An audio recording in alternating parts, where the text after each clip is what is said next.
Art, vivre et entreprendre en toute sérénité. Manolotra anao ny vaovao.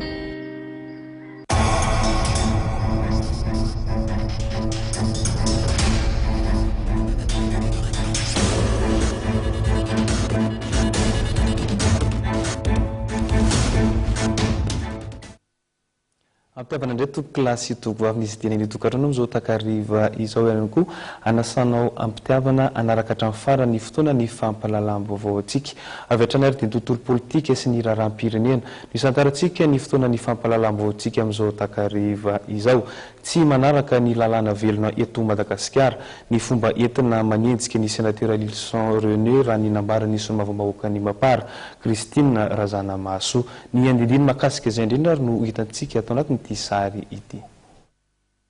Tsy ara-dalàna ny fombafomba entina manenjika sénateur Lilson René araka ny nambarany solombavambahoaka mapara Christine Razanamaso izay efa minisitra ny fitsarana teo aloha nosoritany fa tokony miala amin'ny sénateur Lilson René ny zo miaro ny parlementaire na nantsona hoe immunité parlementaire vao tokony isy ny dity fisamborana. Tsy misy tokony salarmena amin'ny kany sénateur Lilson raha ohatra ka tena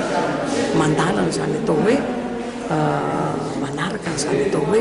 tany manaja ny zombony ireny fafana amin'ny teny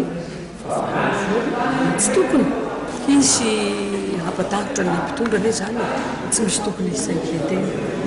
ary izahay moa dia mahita hoe tsy misy henoko vitan'ny sénateur Lilson dia mahagaga ny fampatahorana sy ny fitondrana raha no mampatahitra sy mampiolona izay mbola tsy maharesy lahatra andreo akory raha miendrika vitany ekonomia misy foana ane président zany fisamborana zany c'est un parlementaire ny ministre ny fitsarana no mangataka lever ny immunitény any amin'ny filohan'ilay androm-panjakana filohan'ny sénat izay vao azo atao ny mampiparitaka mandefa didy mampisambotra zany ary solon'ny vahoaka ireo olona manana